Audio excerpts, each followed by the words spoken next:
जी दोस्तों, इस वीडियो में हम आपको पंजाब के 10 सबसे खतरनाक गैंगस्टर के बारे में बताएंगे।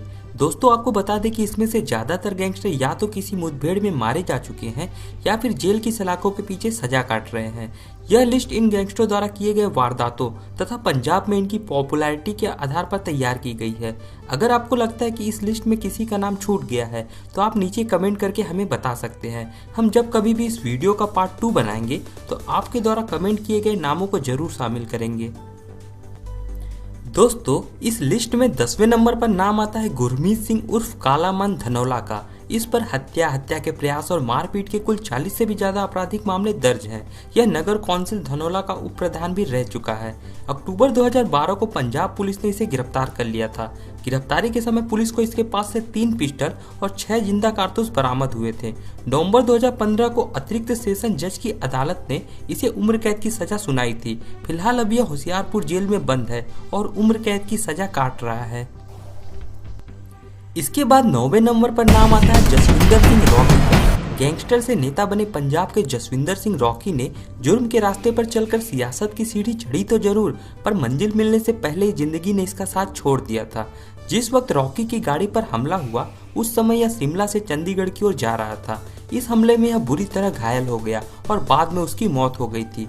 दोस्तों, आपको बता दें कि इसने 2012 विधानसभा का चुनाव निर्दलीय उम्मीदवार के तौर पर लड़ा था और यह बीजेपी उम्मीदवार से सिर्फ 16 वोटों से पीछे था। यह 2017 विधानसभा का चुनाव भी लड़ना चाहता था। इस बार भी इसकी तैयारी काफी अच्छी थी। इसी वजह से इसके दुश्मनों को लगने लगा कि अगर यह चुनाव जीत गया तो उसके बाद इससे बदला लेना आसान नहीं होगा। इसलिए इसके दुश्मनों ने प्लान बनाकर इसकी गाड़ी पर हमला कर दिया और इसकी हत्या कर दी। यह मूलतः फजीलका का रहने वाला था और 80-90 एकड़ जमीन का मालिक था, पर जवानी की दहलीज पार करते ही यह गलत संगति में पड़कर जुर्म की दुनिया में उतर गया। इस पर 20 से भी ज्यादा आपराधिक मामले चल रहे थे। हालांकि कुछ मामलों में कोर्ट ने इसे बरी कर दिया था। जुर्म की दुनिया में इसकी पहचान खतरनाक गैंगस्टर प्रभजिंदर सिंह डिम्पी के आदमी के तौर पर होने लगी थी। दोस्तों, इस लिस्ट में 8वें नंबर पर नाम आता है नीता देओल का। इस पर 1 दर्जन से ज्यादा आपराधिक मामले दर्ज हैं। यह 2015 में हुए सुक्खा कालवा हत्याकांड में भी शामिल था, जिसके बाद पुलिस ने इसे गिरफ्तार कर लिया था और तब से ही यह नाभा की हाई सिक्योरिटी जेल में बंद था। नवंबर 2016 को हुए नाभा जेल ब्रेक में यह विकी गोंड और गुरप्रीत सिंह सहित फरार हो गया था। इसके बाद पंजाब पुलिस ने नीता देओल की गिरफ्तारी पर 5 लाख रुपए के इनाम की घोषणा कर दी थी। नाभा जेल ब्रेक के बाद से पंजाब पुलिस लगातार इसकी तलाश में लगी हुई थी।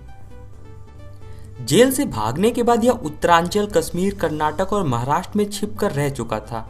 आखिरकार जनवरी 2017 को इसे इंदौर से गिरफ्तार कर लिया गया। 1 सप्ताह तक चले इस ऑपरेशन में एटीएस ने भी इंदौर पुलिस का साथ दिया था। गिरफ्तारी के 12 दिन पहले यह इंदौर आया था और अपने एक साथी के साथ एक किराए के फ्लैट में रह रहा था। पुलिस द्वारा पूछताछ करने पर उसने बताया कि उसकी योजना इंदौर में रहकर किसी ट्रांसपोर्ट का ट्रक चलाने की थी। नीता देओल पहले भी फरारी के समय ट्रक चला चुका था। फिलहाल अभी यह पंजाब की जेल में सजा काट रहा है। दोस्तों, इसके बाद 7वें नंबर पर नाम आता है पंजाब और हरियाणा की सबसे खतरनाक गैंगों में से एक के लीडर लॉरेंस बिश्नोई का। यह student organisation of Punjab university नामक संगठन का सदस्य है। यह अपनी गैंग का संचालन अमूमन जेल से ही करता है। कहा जाता है कि यह जेल के अंदर विदेशी सिम काम में लेकर सारे संदेश व्हाट्सएप के जरिए भेजता है। इस पर जोधपुर के एक ट्रेवल एजेंसी के मालिक और डॉक्टर के घर फायरिंग करने का आरोप है। इसके पास लोगों का अच्छा खासा समर्थन है। यह लगभग 7 करोड़ की पुश्तैनी जमीन का मालिक है, पर शान और शौकत में रहना इसे जुर्म की दुनिया में खींच लाया। लॉरेंस बिश्नोई पर 30 से ज्यादा आपराधिक मामले दर्ज हैं। 17 जनवरी 2015 को किसी मामले में जब इसे पेशी भुगतने के बाद वापस जेल ले जाया जा रहा था तो इसने बड़ी चालाकी से पुलिस को चकमा देकर फरार हो गया था। अभी हाल में सलमान खान को जान से मारने की धमकी दी थी, जिसके बाद से यह सुर्खियों में था। फिलहाल अभी यह जोधपुर की जेल में बंद है और जेल में बंद होने के बावजूद इसने अपनी गैंग को सक्रिय रखा है। आपको बता दें कि लॉरेंस सपोर्टर्स की संख्या दिन प्रतिदिन बढ़ती जा रही है, जो कि स्थानीय प्रशासन के लिए एक चिंता का विषय है। इस लिस्ट में 6वें नंबर पर नाम आता है दविंदर बम्बिहा का। यह बेहद शातिर और बेरहम इंसान था। किसी को मारना इसके लिए बाएं हाथ का खेल था। इस पर हत्या के प्रयास और मारपीट के कुल 30 से भी ज्यादा आपराधिक मामले दर्ज थे। जब यह कॉलेज में था उसी समय गांव में हुए एक लड़के के कत्ल में इसका नाम आ गया और पुलिस ने इसे गिरफ्तार कर लिया।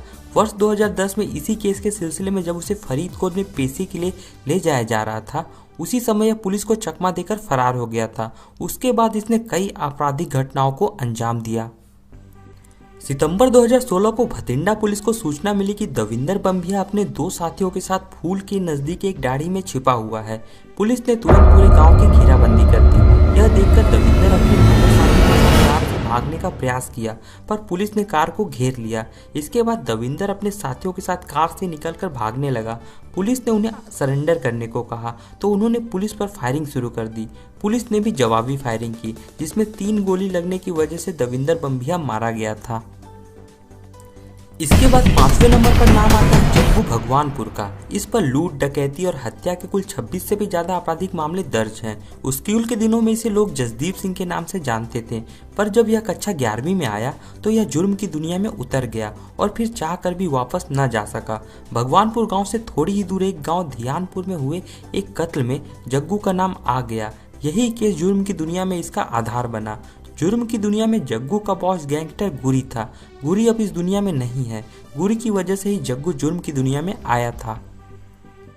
16 जून 2015 की शाम पुलिस नाके पर घात लगाकर जग्गू का इंतजार कर रही थी, पर उस दिन गलती से जग्गू की जगह अकाली दल लीडर मुखजीत सिंह मुक्का मारा गया था। इस एनकाउंटर के बाद पुलिस ने जग्गू को पकड़ने का अभियान और तेज कर दिया था। आखिरकार इसे बोपाराय गांव से गिरफ्तार कर लिया गया। फिलहाल अभी यह पटियाला जेल में बंद है, पर जेल में बंद होने के बावजूद जब भी कोई गैंगवार होता है तो सबसे पहले जग्गू भगवानपुर का ही नाम लिया जाता है। जग्गू के घर वालों को इस बात का डर सताता रहता है कि कहीं सुक्खा कहलवा की तरह जग्गू की भी पुलिस कस्टडी में हत्या न हो जाए। दोस्तों, इसके बाद चौथे नंबर पर नाम आता है शेरा कुप्पन का। यह स्कूल के दिनों में हैमर थ्रो का डिस्ट्रिक्ट और स्टेट लेवल का खिलाड़ी था। इसके घर वाले चाहते थे कि यह नेशनल लेवल पर खेले, इसलिए उन्होंने इसका दाखिला लुधियाना स्पोर्ट्स एकेडमी में करा दिया। पर जिस दिन जालंधर में सिलेक्शन के लिए ट्रायल चल रहा था, उसी दिन शाम 4 बजे 10-15 लड़के आकर इसके गले पड़ने लगे और इसे मारा भी। इसमें शेरा को काफी चोट आई और वह ट्रायल से बाहर हो गया।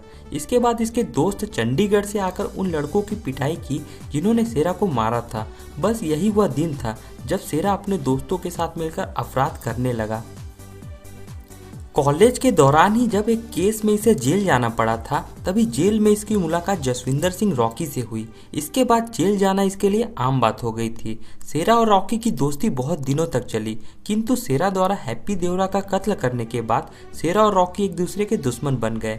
हैप्पी देवरा को गोली मारने के बाद शेरा गैंगस्टर की दुनिया का एक बड़ा नाम बन गया था, पर आखिरकार पंजाब पुलिस द्वारा भटिंडा में किए गए एक एनकाउंटर में शेरा को मार गिराया गया। दोस्तों, इस लिस्ट में तीसरे नंबर पर नाम आता है जयपाल भुल्लर का। यह भी हैमर थ्रो का नेशनल लेवल का प्लेयर था, पर एक बार जुर्म की दुनिया में उतर जाने के बाद इसने 40 से भी ज्यादा आपराधिक घटनाओं को अंजाम दे दिया। इसने शेरा और विकी गोंडर के साथ मिलकर कई गुनाहों को अंजाम दिया था। पंजाब पुलिस में जयपाल के खिलाफ 50 केस दर्ज हैं, जिसमें होशियारपुर गन हाउस डकैती, मोहाली पंचकुला तथा कोटा में बैंक डकैतियां, सुक्खा कहलवा की हत्या और सुखदेव सिंह की हत्या शामिल है। इसका ड्रग रैकेट में भी कनेक्शन था। कुख्यात गैंगस्टर जसविंदर सिंह रॉकी की हत्या के बाद गैंगस्टर लोगों में फेसबुक पर शुरू हुई जिम्मेदारी लेने की चर्चाओं को उस समय विराम लग गया, जब कुख्यात गैंगस्टर और गैर सरगना जयपाल भुल्लर ने अपनी फेसबुक पोस्ट अपडेट कर इस हत्या की जिम्मेदारी ले ली। दोस्तों, आपको बता दें कि पंजाब के टॉप गैंगस्टर में सिर्फ जयपाल भुल्लर ही इकलौता ऐसा गैंगस्टर है जिसे अभी पंजाब पुलिस पकड़ने में कामयाब नहीं हो पाई है। फिलहाल अभी जयपाल भुल्लर फरार चल रहा है। दोस्तों, इस लिस्ट में दूसरे नंबर पर नाम आता है विकी गोंडर का। यह बचपन में अपने गांव का स्टार था। इसके परिवार और गांव के लोग इस पर गर्व करते थे, क्योंकि यह नेशनल लेवल का प्लेयर था और इसने कई मेडल जीते थे। लेकिन जब इसने अपराध की दुनिया में कदम रखा तो परिवार और गांव वालों ने इससे रिश्ता तोड़ लिया। यह हाईवे डकैत के तौर पर काफी फेमस था। जनवरी 2015 में गैंगस्टर सुक्खा कहलवा के मर्डर के बाद यह सुर्खियों में आ गया। दिसंबर 2015 में पुलिस ने इसको गिरफ्तार कर रोपड़ जेल में डाल दिया। बाद में इसे नाभा जेल शिफ्ट कर दिया गया था। नवंबर 2016 में हुए नाभा जेल ब्रेक में यह गुरप्रीत सेखो, नीता देओल और हरमिंदर सिंह सहित फरार हो गया था। जेल से फरार होने के बाद इसने अपने कई दुश्मनों को खत्म कर दिया। पुलिस लगातार इसकी तलाश में जुटी हुई थी और इस पर 10 लाख रुपए इनाम की घोषणा भी कर दी गई थी। अंततः 26 जनवरी 2018 की शाम पंजाब पुलिस के काउंटर इंटेलिजेंस ने अबोहर के नजदीक किए एक एनकाउंटर में विकी गोंडर और उसके साथी प्रेमा लौहरिया को मौत के घाट उतार दिया था। दोस्तों, इस लिस्ट में पहले नंबर पर नाम आता है सुक्खा कहलवा का। इस पर 50 से भी ज्यादा आपराधिक मामले दर्ज थे, जिसमें 2 हत्या, 7 हत्या के प्रयास और 8 लूट के मामले शामिल थे। यह 2 बार पुलिस को चकमा देकर पुलिस हिरासत से फरार हो चुका था। आपको बता दें कि इसकी हत्या सुपारी देकर कराई गई थी। सुपारी देने वाला सोनू बाबा था। दरअसल सोनू बाबा सुक्खा गैंग द्वारा कत्ल किए गए लवली बाबा का जिगरी यार था। पुलिस द्वारा सोनू बाबा को हिरासत में लिए जाने के बाद उसने इस बात को स्वीकार किया कि सुक्खा के मर्डर की साजिश उसी ने रची थी। इस साजिश में सुक्खा के जानी दुश्मन विकी गोंडर और प्रेमा लौहरिया ने उसका साथ दिया था। 21 जनवरी 2015 को पुलिस की मौजूदगी में 15 से 20 हमलावरों ने सुक्खा पर 60 से ज्यादा गोलियां दागकर उसकी निर्मम हत्या कर दी थी। उस दिन पंजाब पुलिस सुक्खा को नाभा जेल से जालंधर पेशी पर लेकर गई थी। पेशी भुगतने के बाद सुक्खा को वापस नाभा जेल ले जाया जा रहा था। तभी फगवाड़ा के जमालपुर गांव के करीब 2 फॉर्च्यूनर कार ने पुलिस वैन को घेर लिया। बदमाशों ने पुलिस वालों को बंदूक की नोक पर लिया और उनके हथियार छीन लिए। इसके बाद बदमाशों ने सुक्खा पर एक के बाद एक करके 60 से अधिक फायर दागे। इससे सुक्खा की मौके पर ही मौत हो गई थी। दोस्तों, तो ये थे पंजाब के टॉप 10 गैंगस्टर। अगली वीडियो आप किस पर चाहते हो नीचे कमेंट करके बताओ। ये वीडियो आपको अच्छी लगी हो तो लाइक और शेयर जरूर करें। इसी तरह की और वीडियो के लिए हमारे चैनल को सब्सक्राइब करें। मिलते हैं अगली वीडियो में, तब तक के लिए धन्यवाद।